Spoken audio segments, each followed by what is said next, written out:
গিরিধার কিচেনে সবাইকে নমস্কার। আজ কাকিমার বাগানের এঁচোড় নিয়ে এসেই কুটতে বসে গেলাম। বীজগুলো সুন্দর করে ছাড়িয়ে নিলাম। এদিকে এঁচোড় কুটা হয়ে এলে দুটো আলু এইভাবে বানিয়ে রাখলাম। এবার একটা বাটিতে 1 চামচ জিরে গুঁড়ো, 1 চামচ ধনে গুঁড়ো, 2 চামচের একটু বেশি আদা লঙ্কা বাটা সব মিশিয়ে রেডি করে রাখলাম। এদিকে কড়া গরম করতে বসিয়ে তাতে 3 চামচ তেল দিয়ে একটা তেজপাতা ফাটিয়ে দিয়ে কয়েক টুকরো দারচিনি ভেজে নিয়ে আলু দিয়ে দিলাম। আলুগুলো একটু নাড়াচাড়া করে লবণ দিয়ে দিলাম।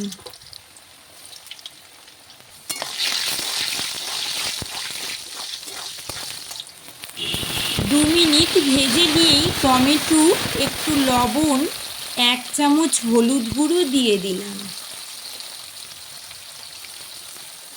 টমেটোগুলো একটু নরম হয়ে এলেই তাতে রেডি করে রাখা মশলাগুলো দিয়ে দিলাম। এখন মশলাগুলো একটু ভালো করে কষে নেব।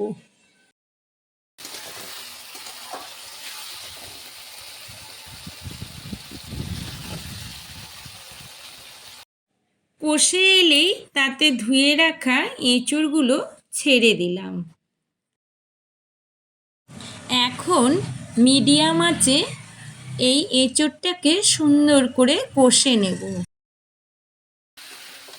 এবারে এদিকে গরম জল রেডি করে রেখে সেই গরম জল দিয়ে আবারও নাড়াচাড়া করে আমি 2 থেকে 3 মিনিট এটাকে ঢেকে রাখলাম। ঢাকনা তুলেই দেখি এঁচোড় সুন্দর সেদ্ধ হয়ে গেছে। এবারে গরম মশলা আর ঘি দিয়েই রাধা মাধবের এঁচোড় রান্না রেডি।